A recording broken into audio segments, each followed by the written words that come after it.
Kisah Panglima Mojopahit, Sepupu Gajah Mada, dan Makam Keramat. Sudut di Jalan Cempaka 25, Kota Surabaya, Jawa Timur, ternyata menjadi peristirahatan terakhir Eyang Kudo Kardono. Ia adalah Panglima Perang Kerajaan Majapahit pada masa pemerintahan Raja Jayanegara atau Kala Gemet. Sri Poniati selaku juru kunci pesarean atau kompleks makam pun membenarkan bahwa Eyang Kudo Kardono adalah Panglima Perang di zaman Kerajaan Majapahit. Nama asli sang Panglima adalah Raden Kudo Kardono.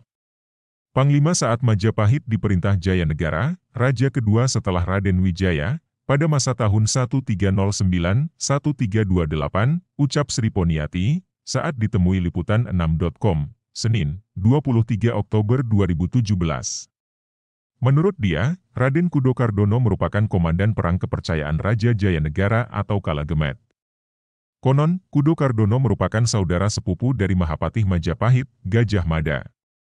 Pada masa pemerintahan Jayanegara ini, sering terjadi pemberontakan di beberapa wilayah kekuasaan Majapahit. Tak ketinggalan di Surabaya, yakni pemberontakan Rakuti pada 1319 Masehi. Jayanegara kemudian mengirim Pangeran Kudo Kardono untuk menumpas pemberontakan yang dipimpin Kuti. Adapun kawasan makam tersebut merupakan daerah di mana Panglima Perang Kerajaan Majapahit itu mendirikan pertahanan untuk melawan pemberontak. Sementara, penyebutan Panglima Perang Eyang Yudo Kardono sendiri menurut Mbah Poniati adalah sebutan masyarakat setempat sejak pesarean dipugar dahulu pada 1960-an. Masyarakat ambil gampangnya, saat itu teringat perang besar yang disebut Baratayuda.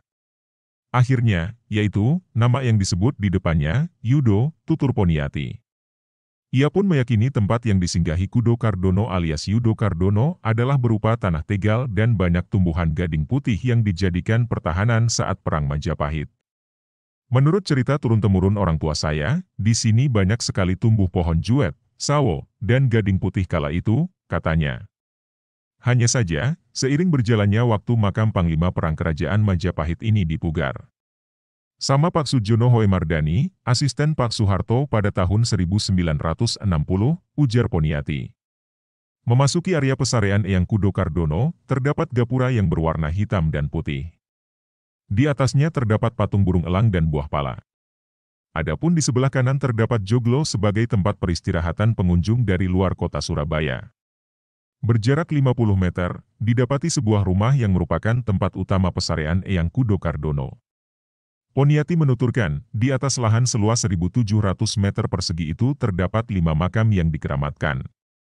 Letak makam Eyang Yudo Kardono berada di tengah areal lokasi tersebut menghadap ke utara, diyakini cambuk dan tombak tertanam di makam itu.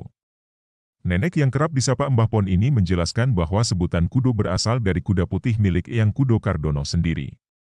Jadi nama kudo itu artinya, kuda berwarna sembrani putih.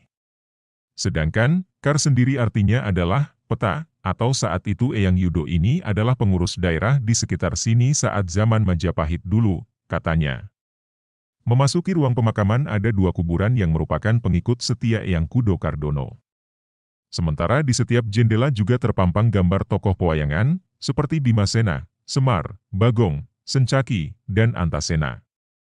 Ada pula 9 pintu di area makam Eyang Kudo Kardono.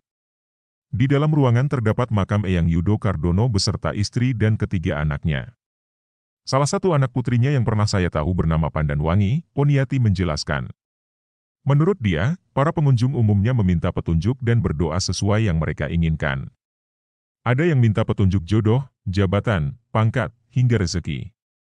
Saya pernah dimintai untuk mengomunikasikannya sama tamu kepada Eyang Yudo melalui gaib yang ada di sini, tutur nenek kelahiran Surabaya, 27 September 1939 itu.